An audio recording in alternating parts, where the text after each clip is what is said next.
ربی بن سلمان رحمۃ اللہ علیہ کہتے ہیں کہ میں حج کے لیے جا رہا تھا، میرے ساتھ میرے ساتھی بھی تھے۔ جب ہم کوفہ پہنچے تو وہاں ضروریات سفر خریدنے کے لیے بازاروں میں گھوم رہا تھا کہ دیکھا کہ ایک ویران سی جگہ ہے، ایک خچر مرا پڑا ہے، ایک عورت جس کے کپڑے بہت پرانے اور بوسیدہ تھے چاقو لیے ہوئے اس کے گوشت کے ٹکڑے کاٹ کاٹ کر ایک زنبیل میں رکھ رہی تھی۔ مجھے یہ خیال ہوا کہ یہ مردار گوشت لے جا رہی ہے، اس پر خاموشی ہرگز نہیں کرنی چاہیے، شاید یہ عورت لوگوں کو یہی پکا کر کھلاتی ہو۔ سو میں چپکے سے اس کے پیچھے ہو لیا، اس طرح کہ مجھے دیکھ نہ سکے۔ وہ عورت ایک بڑے مکان میں پہنچی جس کا دروازہ بھی اونچا سا تھا۔ اس نے جا کر دروازہ کھٹکھٹایا، اندر سے آواز آئی، کون ہے؟ اس نے کہا، کھولو، میں بدحال ہوں۔ دروازہ کھولا گیا اور گھر میں 4 لڑکیاں نظر آئیں جن کے چہرے سے بدحالی اور مصیبت کے آثار نظر آ رہے تھے۔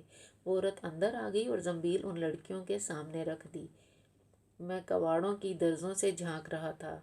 میں نے دیکھا اندر سے گھر بالکل برباد اور خالی تھا۔ اس عورت نے روتے ہوئے لڑکیوں سے کہا، اس کو پکا لو اور اللہ کا شکر ادا کرو۔ وہ لڑکیاں گوشت کاٹ کاٹ کر اس کو آگ پر بھوننے لگیں۔ مجھے بہت تکلیف ہوئی۔ میں نے باہر سے آواز دی، اے اللہ کی بندی، اللہ کے واسطے اس کو نہ کھا۔ وہ کہنے لگی، تو کون ہے؟ میں نے کہا، میں ایک پردیسی آدمی ہوں۔ اس نے جواب دیا، تو ہم سے کیا چاہتا ہے؟ 3 سال سے نہ ہمارا کوئی مددگار ہے نہ کوئی ساتھی ہے، تو کیا چاہتا ہے؟ میں نے کہا، مجوسیوں کے ایک فرقے کے سوا مردار کا کھانا کسی بھی مذہب میں جائز نہیں۔ وہ کہنے لگی، ہم خاندان نبوت کے شریف سید ہیں۔ ان لڑکیوں کا باپ بڑا شریف آدمی تھا، وہ اپنے ہی جیسوں سے ان کا نکاح کرنا چاہتا تھا، لیکن نوبت ہی نہ آئی، اس کا انتقال ہو گیا۔ جو ترکہ اس نے چھوڑا تھا وہ سب ختم ہو گیا۔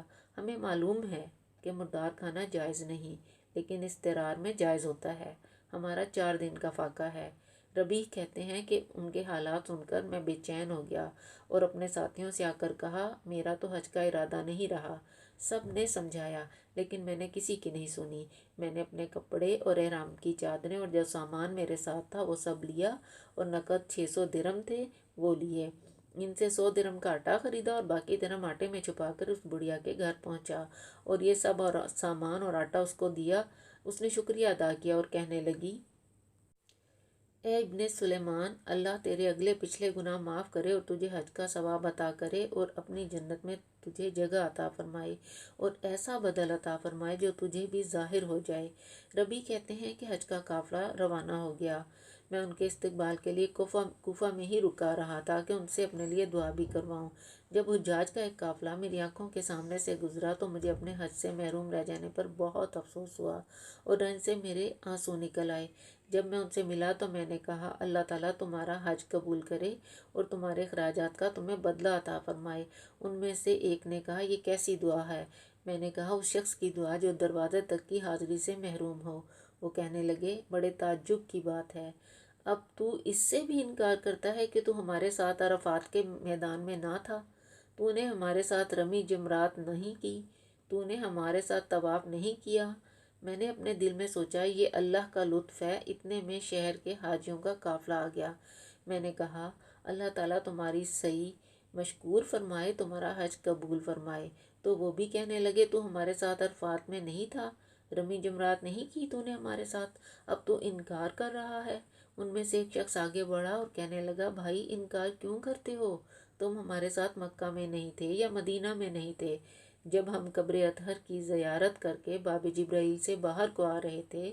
اس وقت ازدحام کی کثرت کی وجہ سے تم نے یہ تھیلی میرے پاس امانت رکھوائی تھی جس کی مہر پر لکھا ہوا ہے، جو ہم سے معاملہ کرتا ہے نفع کماتا ہے۔ اس نے کہا، یہ لو اپنی تھیلی واپس۔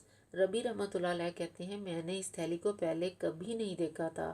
اس کو لے کر میں گھر واپس آ گیا، عشاء کی نماز پڑھی، اپنا وظیفہ پورا کیا، اسی سوچ میں جاگتا رہا کہ آخر قصہ کیا ہے۔ اسی کشمکش میں آنکھ لگ گئی تو میں نے حضور اکرم صلی اللہ علیہ وآلہ وسلم کی خواب میں زیارت کی۔ نبی پاک صلی اللہ علیہ وآلہ وسلم نے تبسم فرماتے ہوئے ارشاد فرمایا، اے ربیع، آخر ہم کتنے گواہ اس پر قائم کریں کہ تو نے حج کیا ہے، تو مانتا ہی نہیں۔ بات یہ ہے کہ جب تو نے اس عورت پر جو میری اولاد میں سے تھی خرچ کیا اور اپنا حج کا ارادہ ملتوی کیا تو اللہ تعالیٰ نے اس کا نعم البدل تجھے عطا فرمایا۔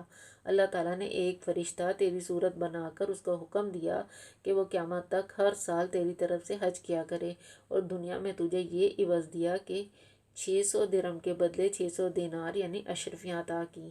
ربی رحمۃ اللہ علیہ کہتے ہیں جب میں سو کر اٹھا تو پھر میں نے اس تھیلی کو کھول کر دیکھا تو میں نے دیکھا اس میں 600 اشرفیاں موجود تھیں۔